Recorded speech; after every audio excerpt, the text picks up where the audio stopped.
સર્વ સાધન કરતાં સંગ બળવાન છે.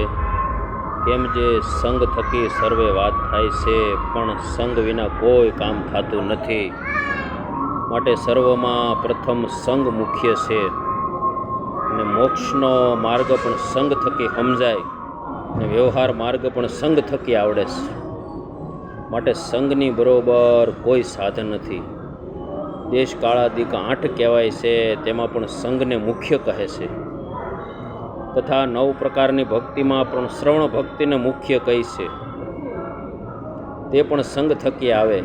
અને શિક્ષાપત્રીમાં પણ નિત્ય પ્રત્યે સાધુનો સમાગમ કરવો એમ કહ્યું છે. ને વચનામૃતમાં પણ સંગનું અધિકપણું બહુ ઠેકાણે કહ્યું છે. માટે સર્વ શાસ્ત્ર સત્પુરુષનો સંગ કરવાનું પ્રતિપાદન કરે છે. તે સંગ કરવો, તેમાં પણ જેવા પુરુષનો સંગ થાય તે થકી તેવો સમાસ થાય છે.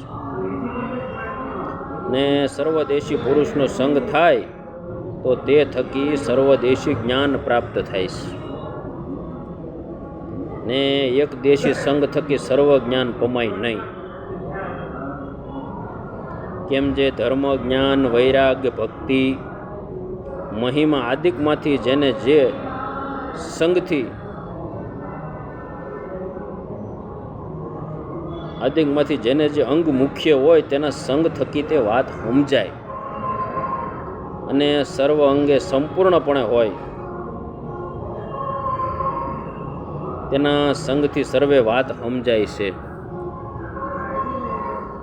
માટે સર્વદેશી સંગ મળવો બહુ દુર્લભ છે.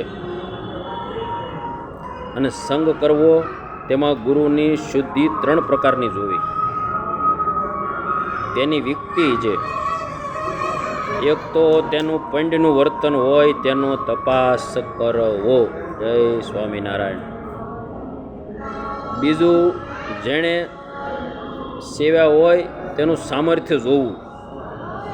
ને ત્રીજું, જેના સંગ થકી જે થયા હોય તેને જાણવા એમ તપાસ કરવો. વાલા ભક્તજનો,